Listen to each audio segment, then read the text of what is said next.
इसी प्रकार की सुंदर कथा सुनने के लिए हमारे YouTube चैनल हरि नाम जलधारा को सब्सक्राइब करें। महाभारत भी बड़े ध्यान से सुनने योग्य है। ध्यान से सुनेंगे आप लोग सभी। महाभारत में प्रसंग है, वैसे तो प्रसंग बहुत बड़ा है। सत्यमेव जयते, सत्य की विजय। परंतु प्रश्न यह है कि महाभारत का युद्ध हुआ क्यों?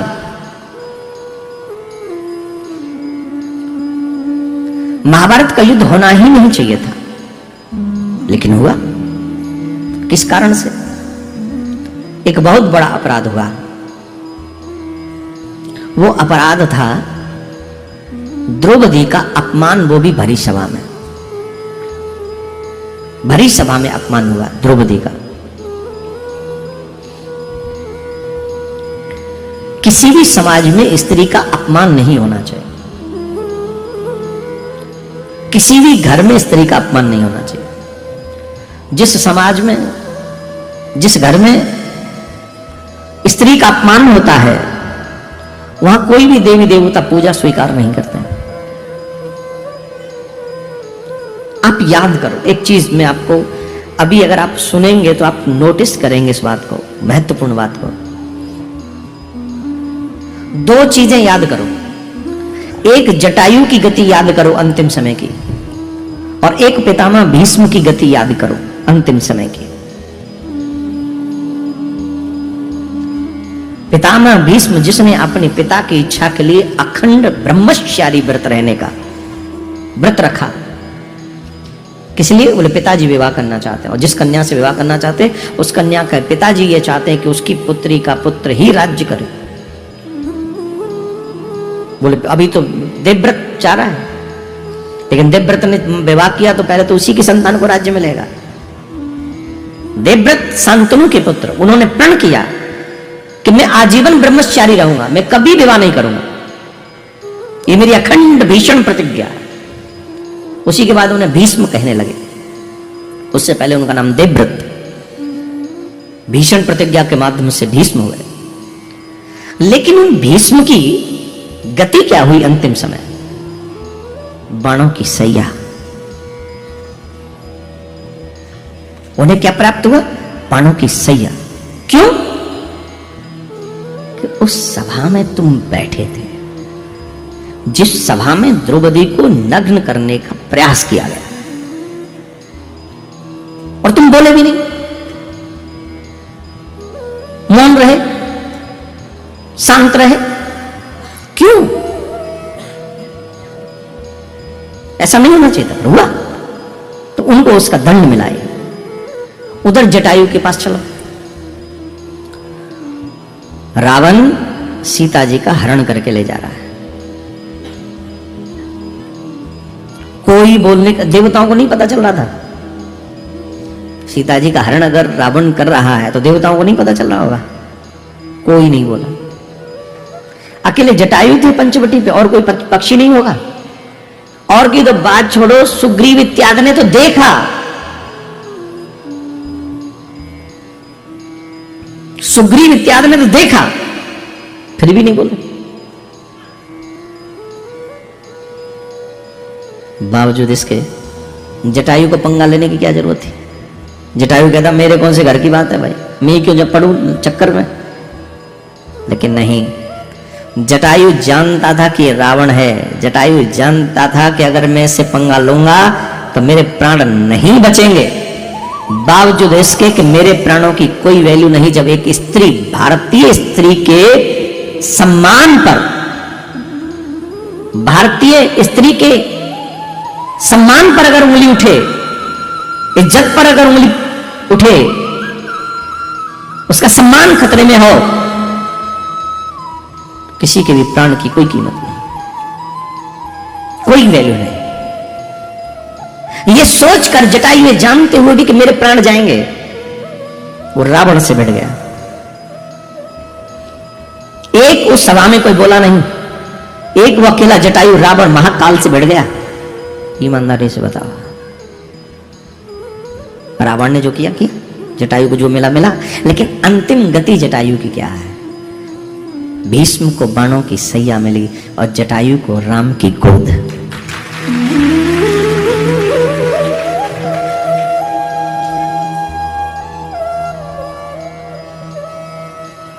गीध अधम अति तामस देहि। गिद्ध क्या योनि है? राम जी ने उसे अपनी गोद दी। अंतिम संस्कार भगवान श्री राम ने अपने हाथों से किया।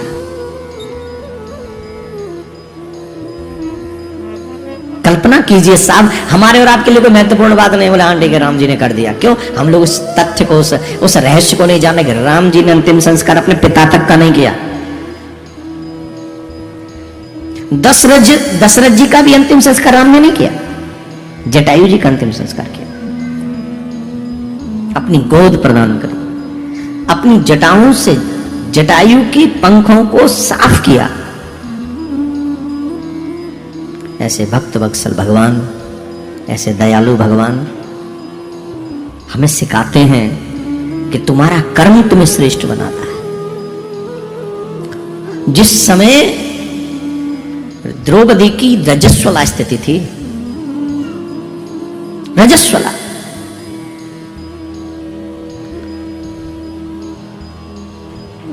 उसके केस भीगे हुए थे, तन पे एक वस्त्र था, केसर उसने तन पे लपेटी हुई थी। दुशासन का घृणित हस्त उस द्रौपदी के केस पकड़ते हुए उसे सभा में खींच लाया था। द्रौपदी उस सभा में पहुंचकर अश्रुओं से अपने तन को भिगोती हुई, उसके जो वक्षस्थल पर केसर कुंकुम लगी हुई थी, आंखों के अश्रुओं से पूरे तन पर बह गई थी। वो इतना रो रही थी। उसने पूरी सभा में देखा कि कोई तो ऐसा हो जो मेरे साथ खड़ा हो, जो कहे कि दुर्योधन जो कर रहा है वो उचित नहीं है, वो अधर्म है।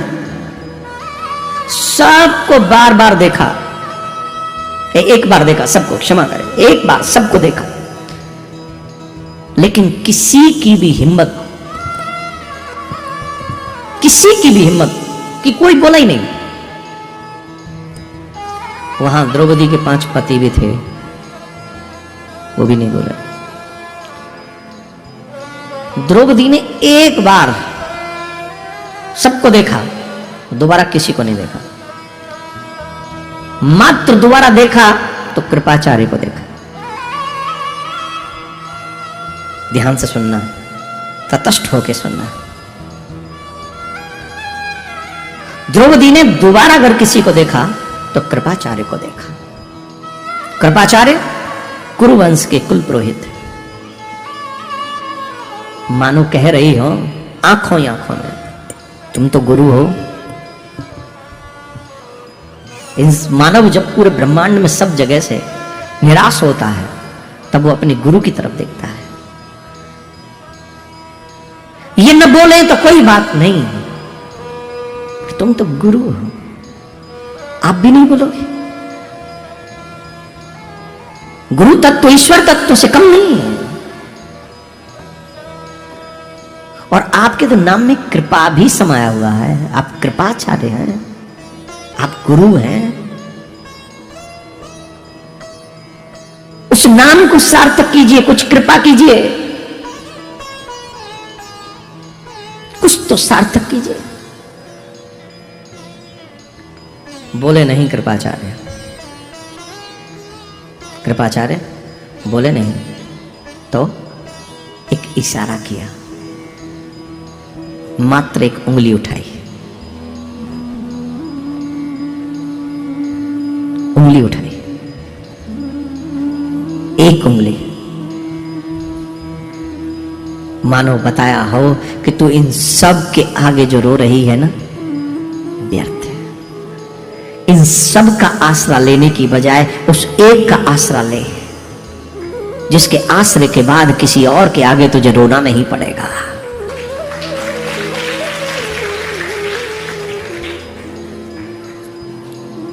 एक आसरा। द्रौपदी बड़ी समझदार शिष्य थी। कृपाचार्य जी की उंगली उठाने का मतलब वो समझ गई और उसके बाद वो किसी से नहीं बोली, तुरंत द्वारकाधीश को पुकारा। ध्यान देंगे माय डियर। द्रौपदी एक इशारा समझ गई, अर्जुन से ज्यादा समझदार है। यही भाव, यही मतलब, मामेकम शरणम व्रजः सर्वधर्मान परित्यज्य मामेकम शरणम व्रजः अहम तो क्या सर्व पापेभ्यो मोक्षयिष्यामि मा शुचः। मामेकम शरण, ये समझाने के लिए श्री कृष्ण को पूरी गीता सुनानी पड़ी अर्जुन को, 18 अध्याय सुनाने पड़े, तब जाके अर्जुन तैयार हुआ। हाँ या ना? लेकिन कृपाचार्य का एक इशारा द्रौपदी समझ गई, और वो गीता सुनने के बाद समझा। तो बताओ कौन सा शिष्य ज्यादा अच्छा है? द्रौपदी।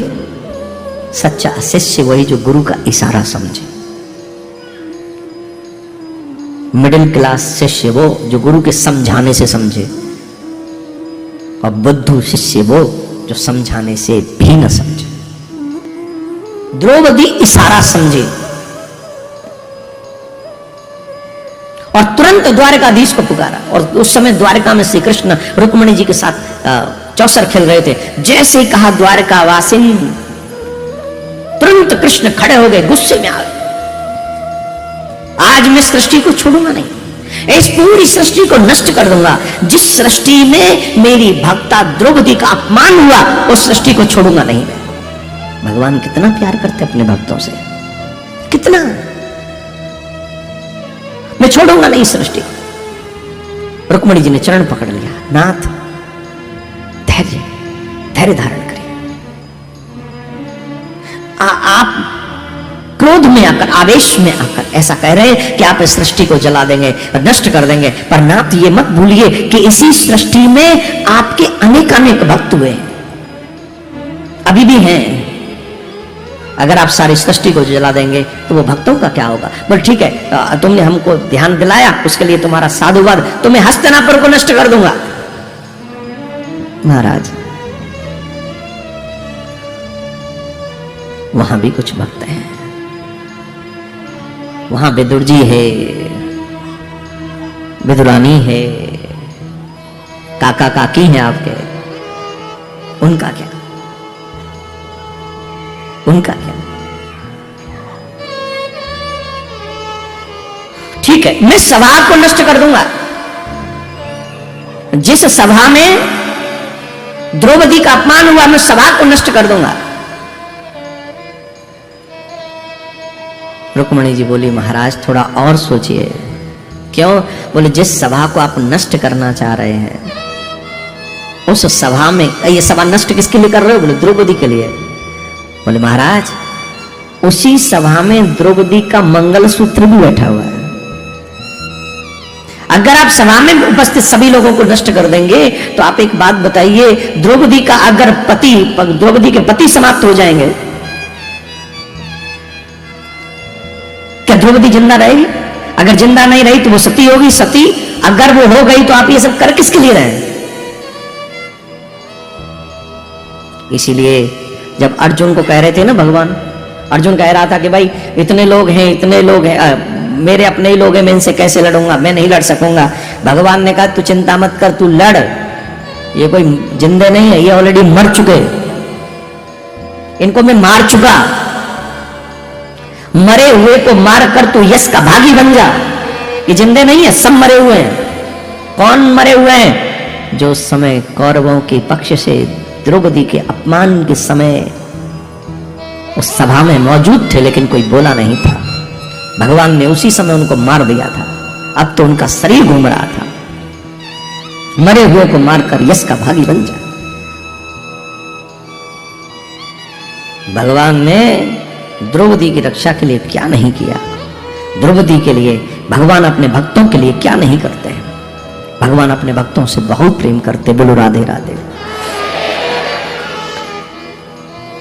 जब महाभारत का युद्ध हुआ, महाभारत में पांडवों की विजय हुई, दुर्योधन की जंगा तोड़ दी गई। अश्वत्थामा सोते हुए पांडवों के, द्रौपदी के 5 पुत्रों को मार देता है। अर्जुन पकड़ के लाता है, कहता है ऐसा छोड़ूंगा नहीं। तो जब वो द्रौपदी के पास लेकर जाता है, द्रौपदी ये देखती है कि ये तो गुरुपुत्र है। तो द्रौपदी कहती है मुचताम ऐसा ब्राह्मणों नितराम गुरु, छोड़ दो, ये ब्राह्मण है, गुरुपुत्र है, इसका ऐसा अपमान करना ठीक नहीं, छोड़ो। द्रौपदी का नहीं छोड़ो। कौन सी द्रौपदी? जिसके 5 पुत्र मार दिए, वो भी सोते हुए, युद्ध में नहीं, युद्ध में मार दिए तो कोई बात ही नहीं थी, सोते हुए 5 बेटे जिसने मारे, वो अपराधी सामने खड़ा है। उस अपराधी को देखकर द्रौपदी करी छोड़ दो, ये ब्राह्मण है, ये गुरु पुत्र है। अब तो महाराज बड़ी विषम परिस्थिति हो गई। अर्जुन ने प्रण किया मैं मार दूंगा, द्रौपदी करी छोड़ दो। क्या करें? भगवान से पूछा प्रभु अब आप निर्णय करो, क्या करें, मेरी प्रतिज्ञा भी तो है, मारूंगा, अब आप कृपा करके बताओ क्या करना है। तो भगवान ने भी, जैसे उनका स्वभाव है, वो कभी सीधा तो कुछ कहते ही नहीं। वो कह रहे हैं ब्रह्म बंधुर्न हंतव्य आतताई वदारण। देखो ब्राह्मण को कभी मारना नहीं चाहिए और आतताई को कभी छोड़ना नहीं चाहिए। क्या हो, ये टेढ़ी टांग वाला कभी सीधी बात नहीं कर सकता, स्वभाव में नहीं है सीधी बात करना। अब बताओ, ब्राह्मण को तो मारो मत, ये हमारे शास्त्र कहते हैं, ब्राह्मण पर कभी हाथ नहीं उठाना चाहिए। ब्राह्मण कितना भी बड़ा अपराधी हो, उसे शारीरिक मृत्यु नहीं दे सकते आप, शास्त्र विरुद्ध है।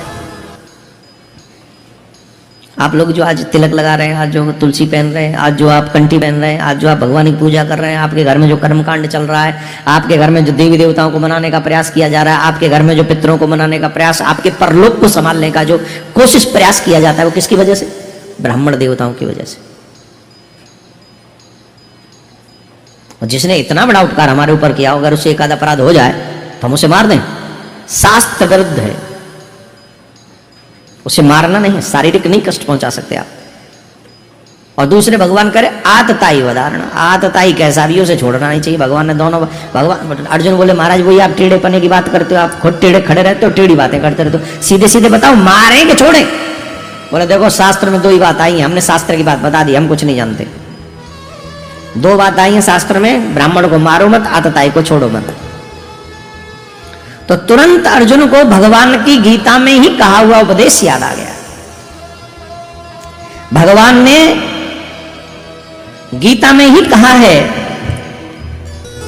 संभावितस्य च कीर्तिर् मरणाद तिरच्यते। जो सम्माननीय व्यक्ति है उसकी कीर्ति का हनन कर लिया जाए, ये उसकी मृत्यु के ही बराबर है। भाई कोई बहुत बड़ा सम्मानीय आदमी हो और उसकी अपकीर्ति होने लगे, उसका अपमान हो जाए, तो जब तक वो जिंदा रहेगा तब तब उस अपकीर्ति को याद करेगा, और जब जब अपकीर्ति को याद करेगा तब तब वो मरेगा। एक बार नहीं, बार बार मरेगा। लेकिन ये बात है सम्मानीय लोगों की। आजकल तो सम्मान कहाँ बचे, भगवान ही मालिक है।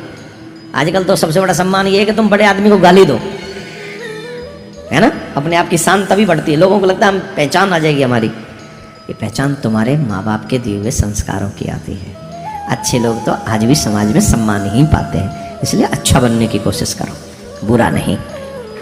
बुरा बनना कौन सी बढ़ेगा, 1 मिनट लगता है बुरा बनने में, 1 मिनट तो मैं ज्यादा कह रहा हूँ, 30 सेकेंड 20 से भी कम लगते हैं।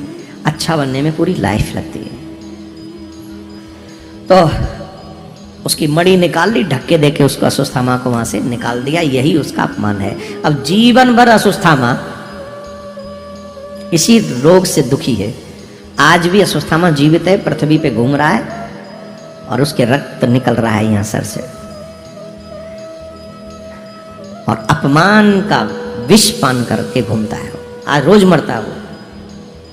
अर्जुन ने भगा दिया। ये प्रसंग है, पांडवों की विजय हुई है, उनको राज्य मिल गया है।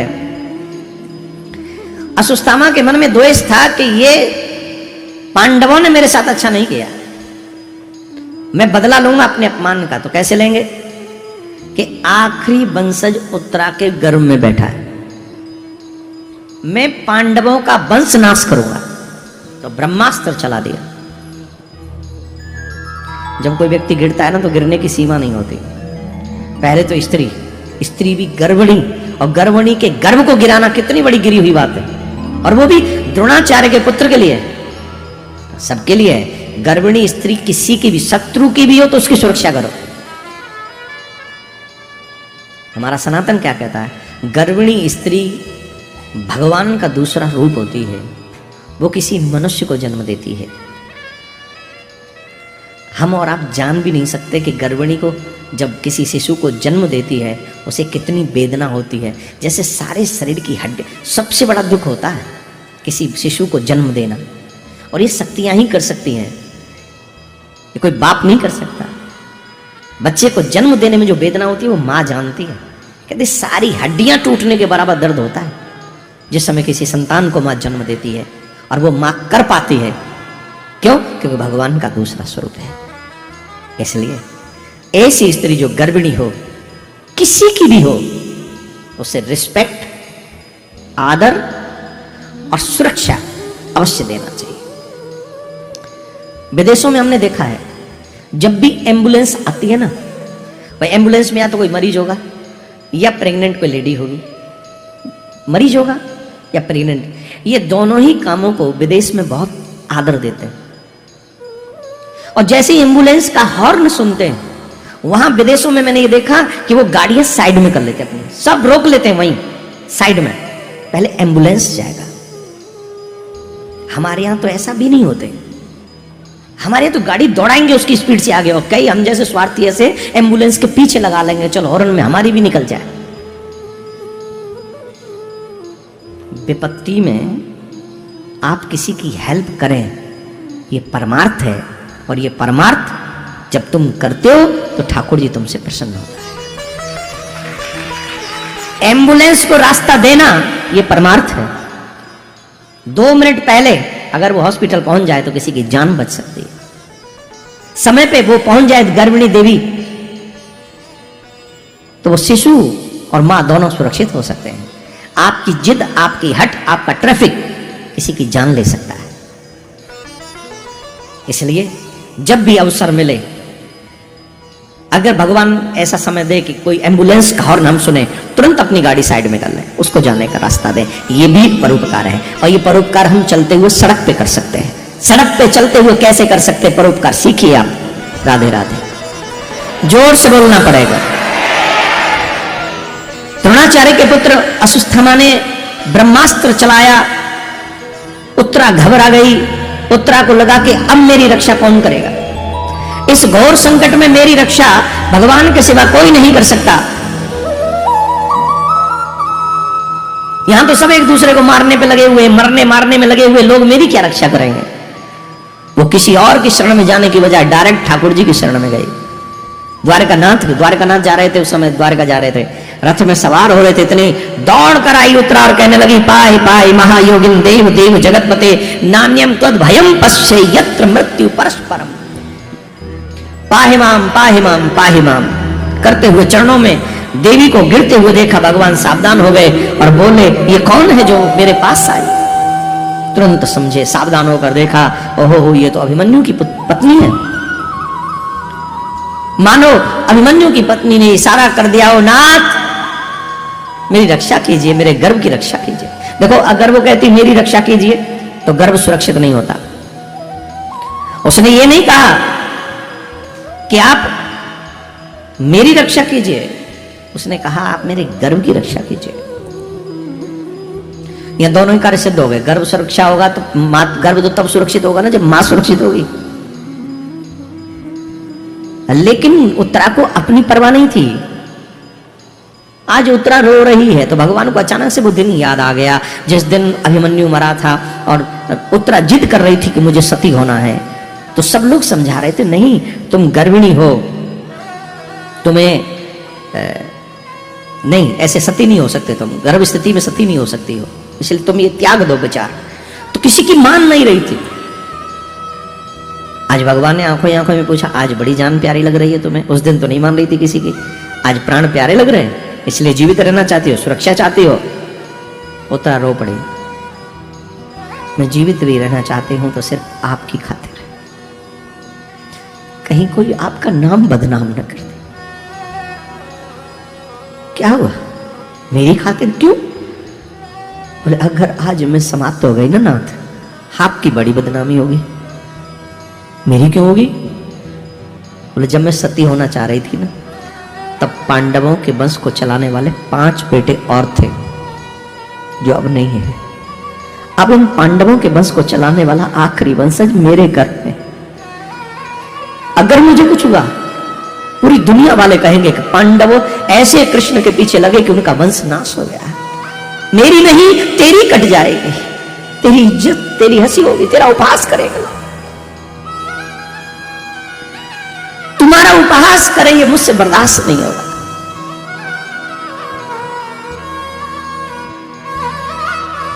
इसलिए मैं रो रही हूं कि कहीं मेरे कृष्ण को कोई उल्टा सीधा ना कहे, मेरे गोविंद को कोई कुछ ना कहे।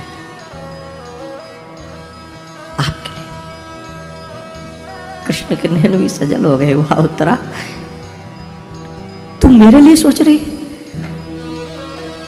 तुझे मेरी इतनी चिंता है? घबरा मत, मैं तेरे शिशु को कुछ नहीं होने दूंगा, अब कुछ नहीं होने दूंगा। और ठाकुर जी ने उत्तरा को वो दिया जो किसी को नहीं मिला आज तक, किसी को नहीं। भगवान किसी के घर में नहीं गए आज तक। जब राम बनकर आते हैं, कृष्ण बनकर आते हैं तो प्रकट होते हैं, उनकी जगह माया जाती है घर में, वो नहीं जाते। अनुभव होता है कि मेरे घर में कोई है तो वो माया होती है, वो भगवान नहीं। लेकिन आज उत्तरा का भाग्य तो देखिए, एक तरफ भगवत भक्त परीक्षित उसके घर में है, दूसरी तरफ उस परीक्षित की रक्षा करने के लिए भगवान उत्तरा के घर में पहुंच गए। स्वयं श्री कृष्ण, वो परीक्षित नन्हा सा घर में था, डर रहा था। क्यों? क्योंकि एक बहुत बड़ा आग का गोला सा उसे जलाने के लिए आ रहा था। उसकी तपस, उसकी जलन वो महसूस कर रहा था। वो सोच रहा था कि अब मैं नहीं बच पाऊंगा, मैं मर जाऊंगा। गर्म में ये परीक्षित सोच रहा था। अचानक से देखा एक छोटा सा प्यारा सा चतुर्भुजी रूप में एक कोई दिव्य शक्ति खड़ी हो गई और वहां आकर खड़ा हो गया। उसके तेज को देखकर वो आग का गोला सा अपने आप शांत हो गया। जो इतनी भयानक अग्नि सी जल रही थी वो अदृश्य हो गई। और वो छोटे छोटे हाथ परीक्षित के, वो छोटा छोटा अंग, वो छोटी छोटी आंखें, परीक्षित देख रहा था ये कौन है, ये दिव्य विभूति कौन है जो 4 हाथ लेकर प्रकट हुए और मेरी रक्षा कर ली। ये पूर्वजों के सत्कर्मों का फल है कि परीक्षित का भी धरती पर पदार्पण नहीं हुआ और नारायण का गर्भ में दर्शन हो गया।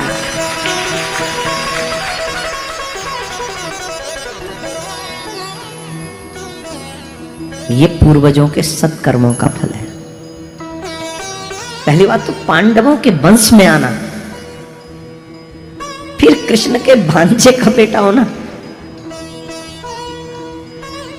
और फिर कृष्ण के साथ गर्व शेयर करना, चाहे थोड़ी देर के लिए सही, पर मां का गर्व शेयर तो किया है कृष्ण के साथ, ठाकुर जी के साथ परीक्षित ने किया है कि नहीं? साधारण नहीं है परीक्षित जिसे भागवत मिली है।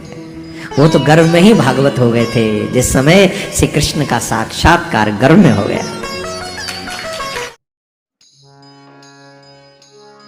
इसी प्रकार की सुंदर कथा सुनने के लिए हमारे YouTube चैनल हरि नाम जलधारा को सब्सक्राइब करें।